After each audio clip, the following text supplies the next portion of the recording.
position of that entrance wound is about right here. This is a perforating gunshot wound, which means I have an entrance and an exit.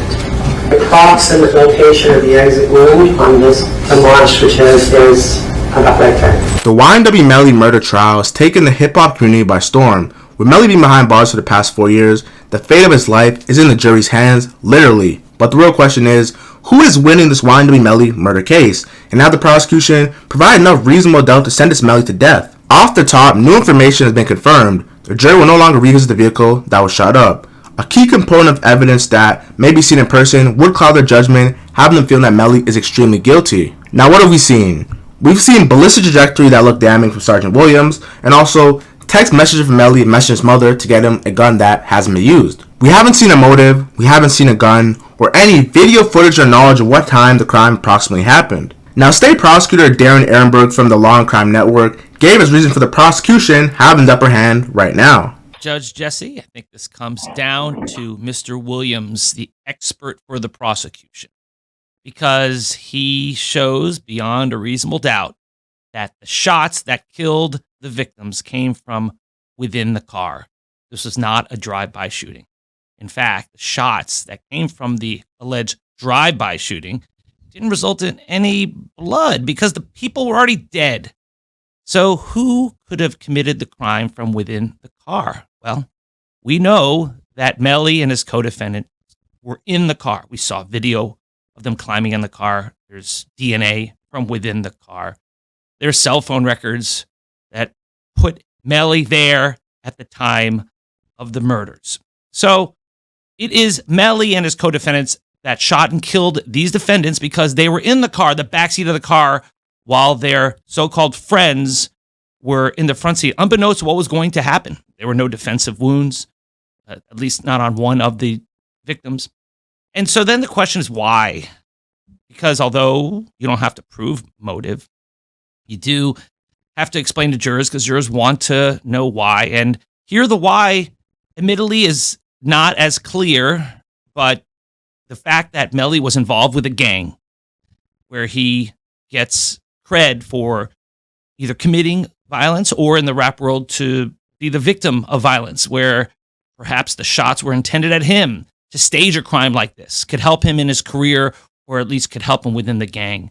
And then there are the allegations from the victim's family, which says that there was a financial dispute with the victims, and that's what motivated Melly. Either way, there's only one person, along with his co-defendant, that had the means, motive, and opportunity to kill these victims, and it's the defendant on trial, Mr. Melly.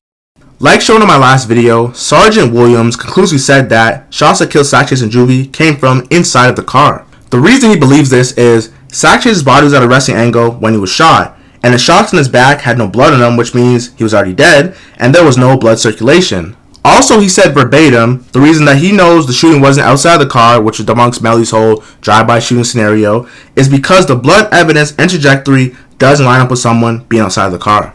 So the defense attorney Natalie Whittingham Burrow from the Law and Crime Network gave her reason for a not guilty verdict because the prosecution failed to provide any reasonable doubt. Judge Jesse, the defense is winning this case because we have to remember it's the prosecution's burden to prove this case beyond a reasonable doubt, and they failed to do that. The prosecution has no gun. The prosecution has no real motive. When they point to this gang affiliation, there's nothing from any gang member texting to Melly or DMing Melly saying, take out your friends and that's how you'll get into the gang. They're asking for money. They're asking for gifts. They're asking for tribute, but they never asked for him to kill his own people. In addition, the prosecution is missing any physical evidence tying YNW Melly to the murder itself. There's no DNA. There's no gunshot residue on his hands. There's nothing showing that YNW Melly was the shooter. And as far as this timeline is concerned, the prosecution doesn't know when the shooting happened. YNW Melly could have very well been out of the car at the time that the shooting occurred. So for all of those reasons, there are questions, and each of those questions is a reason to doubt. The jury cannot make a decision that YNW Melly is guilty beyond a reasonable doubt. They have to find him not guilty because the prosecution hasn't filled in those gaps. The prosecution the first couple of weeks brought up his I did that message, along with information about him being a gang member and how he killed his friends in furtherance of a gang, which is foolishness. They just tried to use pictures of him throwing up gang signs and his whole rap gangster persona to portray him as a killer because they simply don't have enough conclusive evidence of Melly being the murderer. There is no motive in this crime, and if Melly, let's say he were to do so, what would he gain from murdering his two best friends to prove to some gang members that he's loyal? What would that do? One motive was to join or establish himself as an official member of the G-Shine Bloods, which makes zero sense because he's already in the gang. So what's the point? Why would he need to reestablish himself? Now, Jesse, remember this. Prosecutors don't have to prove motive. It's not an element of first-degree murder.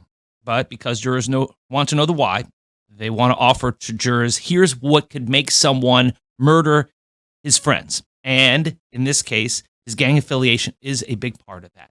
Because he does get street cred, he gets credit within the gang if he can show that he would do something like this. Yes, as Natalie said, it's not a financial tribute and there's no specific requirement you have to kill someone, but it does get you cred within the gang. And then on top of that, it can get you cred within the community of the rap community because he wouldn't be the first rapper who has survived a drive-by shooting and that has used that to sell albums. Also, there's the financial dispute that he apparently had with the victims as alleged by the parents of the victims in their civil lawsuit. Right, but the jury doesn't really know about that. In my understanding, Natalie, it seems they're more focused on the gang aspect. So I turn it over to you because, look, I also heard the testimony from this detective who said Melly would not put himself in a position to falsely associate himself with the G-Shine Bloods because he could endanger his life. So these signs that he's making, the way he's dressing, it sure looks like he might be part of a gang and maybe was showing his oath or his loyalty. What's your response? My response to that is that does not show that he killed anyone or planned to kill anyone. Being associated with a gang, being affiliated with a gang, impersonating being affiliated with a gang is not evidence that someone actually killed anyone. There are plenty of gang members out there who haven't killed anyone. It's a hard pill for people to swallow, but that's actually true. So they haven't, I think the prosecution, done the job of tying this alleged gang affiliation to this murder. No message saying to take out your friends. And if the defense can walk it just right, they can show that usually it's, take out the opposing gang, hurt someone from another organization, not one of your own friends. That doesn't show actual loyalty. So I'm not sure exactly how it is that the prosecution thinks that they're tying those two together. All they're really doing is trying to say that because YNW Melly is a bad guy, he must be a murderer, and that's an improper inference. These were some valid points made on both ends. Although motive isn't necessary for prosecution, us as humans are wired to question the nature of things, meaning if there was a shooter, what happened? Who shot who? What location did it happen in? And what led to the shooting? Was it a follow over money? We need a motive. What the lawyer Natalie said, acting as Melly's defense, was another valid point. Him being associated with the gang does not make him a killer. But of course, with Melly's physical image of the tattoos, the grills, the dreads, and his music, of course, Murder on My Mind, they want to portray him as a murderer. Jamie King is sending a text message to her son, send me your location. I'm in Stewart. I love you so much. He then sends a return the location showing at or about the time of the crime as to who was using and doing that. Okay, love you again from Jamie King. I'm at your gate. I'm going to get the trash. The next response is bring Mariah, which you honored already heard testimony that Felicia Holmes, her daughter, Mariah Hamilton, was in a dating relationship with this defendant, and that at this time, and that there was conversations, and that she has identified Mariah as Mariah Hamilton. Then there is okay. It continues. He then asks his mother to buy him a Glock ASAP, and telling her, let go now. So she then responds, okay, what's wrong? She says, I got your 45. Then his response, I just don't want no illegal gun. Well, that's not illegal. Now I'm gonna keep it real. Melly asking for a gun days after the murder in no way, shape, or form is a good look. We don't know if he was in the car or when the murder happened, but the timeline of Melly speaking to his mother about this is not in the best looking for him. A gun right away is not great for the defense. I will say this. There was a period of time that elapsed before the actual shooting and him Yes. asking his mother to get a gun. And so it seems like if it was really the urgent thing that it related to the shooting would have happened right away. Some weeks after might have meant that this was in reference to something else. Of course, the defense doesn't have a burden of production or to prove anything, but this is an opportunity in the defense case for them to present something once they start their case, saying that there was a reason for him to be asking for this. You know, they're saying the prosecution set up this gang affiliation. Was he in fear of rival gang members, and that's why he wanted to be armed immediately? Was there something that had immediately precipitated that request? And so, you know, it's not great, but it's not like it's the end of the world. You can't explain it. You're just going to have to find a way. Now, obviously, this alone isn't enough because it's out of context. It was a few days after the murder. For all we know, Melly could have lost his gun, the gun was stolen, or just kept misfiring. We don't know, and he just needed a new one. Then, they brought up the infamous alleged message on Instagram where he told someone, "Shh, I did that." Why would he blatantly admit to somebody he committed a murder? Sounds like a confession to me. And when you tie it to his demand for a gun right away and then all the other circumstantial evidence, it's really bad for him. And why would someone admit to some stranger on Snapchat that he did it? Well, first off, Snapchat messages disappear, and so you have this false sense of security. Plus, it's the same reason why he wanted to sacrifice his friends for the gang. It's to get him some street cred. It's to get himself notoriety because he's real. He's going to sacrifice people, kill people, or at least survive a drive-by shooting. But we know now it wasn't a drive-by shooting, so there's only one other explanation. He murdered these two victims. Natalie, quick response to that? Quick response to that is that's not a good statement. But if we're speaking from the defense perspective here, that either they can't say that it's Melly that was making that Snapchat message, or that he's meaning something else if they're going to have to explain on the defense case. They have to come up with some other meaning for it, because that's the most direct evidence that they have is him saying, I did that. Another thing I'd love to bring up is Melly's cell phone data, which puts Melly at the scene of the crime. However, 2 weeks ago, they had a T-Mobile expert on the stand admit cell phone is attached to the strongest tower, not the nearest tower, so they really don't know where Melly was at the time of the crime. So it's done with a radio frequency is how the towers work. It's a signal. Okay, so but you were telling us earlier that the phone does not necessarily connect to the nearest tower. Correct. It connects to the tower with the strongest signal. Correct.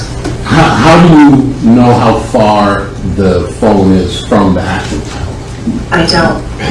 Is there no way to tell that? No. However, this lawyer, acting as prosecutor, still believes Melly was there and he was at the scene of the crime. The fact that cell phone data puts Melly right there at the time tells you that he is the killer, because he and the co-defendant were there. They were inside the car. They were traveling together. And it is interesting that there was a drive-by and all these shots, and yet he didn't get hit with anything. So it's like the magic bullet theory. So it shows you there wasn't a drive-by. This came from within the car. As the horror movie said, the call came from inside the house. Natalie, is it his phone, though? Is it YNW Melly's phone? Are we clear on that? We're not clear that it's YNW Melly's phone. There were other people that were using that phone. We also know that the phone was active after YNW Melly was in custody and could not have had access to his phone. So there's definitely a question of that. And the defense did a great job of driving that home. And we cannot minimize the fact that there's another person there, YNW Portland, the person with gunshot residue on his hands. YNW Melly could be staying silent because he wants to cover for YNW Portland, that there's a sense of loyalty, that he doesn't want to throw him under the bus. But it's very, very possible that YNW Melly was an innocent bystander, that he didn't know that any shooting was going to take place, and that it just happened without his knowledge and he was just present. So it could be one of those two things. Sergeant Christopher Williams was a force that seemed extremely credible last week and gave us reasons for it not being a drive-by shooting. Is the projectile entered in the back of his skull and exited through the front of his skull with his head at a resting angle. You have the projectile coming in, exiting through the top of the skull, and then continuing through the windshield. The head is something that bleeds profusely when it's pierced. If you've ever fallen on stairs or hit your head, it bleeds like no tomorrow. Then he brought up the car being stationary, indicating it was not a drive-by shooting, and just using the logic in the way he broke it down, not gonna lie, it made hella sense. And in terms of a drive-by shooting, if two vehicles were moving at 45 miles per hour, what would you expect to see? So if it's a drive-by shooting, all of these rounds should look like this. Why? Because movement is being introduced to that projectile. So to contrast site L with one of the other sites, like you, what does that tell you? So that's a shot that the shooter is stationary. Alright man, now back to lawyer sidebar talk. No murder weapons that have been recovered. No DNA of the defendant on any of the key items of evidence in this case except the door handle, which is not that surprising because he could have still been in the car and not been the killer. It feels like a real big weakness in the prosecution's case. It is a circumstantial case. We have a lot of cases without a murder weapon. You're still able to prosecute it. I mean, you can tie him to the murder weapon. One of the best ways was a Snapchat video that showed him with a murder weapon, but it was suppressed in advance. And after the judge suppressed it, since we're not talking to the jury here, the defendant, Melly, fist bumped his lawyers to make consciousness of guilt. But that's not evidence that can be introduced. But it is an issue. And as Natalie pointed out, there's no gunshot residue on his hands while there is on his co-defendant. Of course, as a prosecutor, you put on evidence how easy it is to wash off the gunshot residue, especially when you know you're guilty. But I admit, the circumstantial evidence is key, and there's not a lot of direct evidence here. Natalie, there was no DNA on the spent casing, the water bottle, the Gucci sandals, the blood stains on the T-shirt, the blood stains on a pair of Air Jordans. I know juries like evidence. They like to have that concrete evidence. They've said it's a circumstantial evidence case. You think this is going to be a big enough of a hang-up for the jury that they'll acquit him? I think it's a big enough hang up that there's doubt, and that the defense can point out that that doubt is reasonable and it's enough to acquit him. So not so much saying that, oh, we for sure think he's innocent, but to say I don't think the state has proven their case beyond a reasonable doubt here. Had this violent event happened exactly as the prosecution thinks that it happened, that DNA should be there. You would argue that gunshot residue should be there somewhere. You know, they executed search warrants. Why didn't they find gunshot residue on any clothes or anything like that? So all of that could go to showing that he wasn't the actual shooter. And there's a lot of assumptions that are being made. Just because he's in the car, does that mean that he knows that any shooting is going to happen? Not necessarily. So there's a lot there as far as poking holes. That's all the defense needs to do. And they just need one juror to question for mistrial. The biggest issue to the jury will be dissecting the ballistic trajectory because they're seeing so much information from the car, from the rods going in, from the testimony of him actually may not being there because it pings to the highest tower, the strongest tower, not the nearest tower. They have so many thoughts to consider when it comes to this guilty or not guilty verdict. We know now that the jury isn't seeing the car, and the prosecution in the past brought in witnesses who weren't credible, and now they finally have the expert, Sergeant Williams, who put so much information that we don't know what to believe because there's just so much things that he said. The worst thing you can do is drown your jury with information. Make it clear and concise. This happened, this led to this, he did that, boom, deliberation. But with all these, he's a gang member, he did this, he did that, it's like they don't have a clear path of what happened, and they don't even know how the crime happened. They just assume it was him because he sat in this position, no gun, no ballistics. Well, ballistics was there, but you gotta believe whichever side you want, and you know how sticky it gets, man. Generally speaking, all we have is time. They took a week off trial, and trial will continue on Monday. So let me know in the comments, man, with the details of the phone location, ballistic trajectory, expert key witnesses. What will the verdict be in this trial? Will Melly be found guilty, or will he beat the case after 4 years?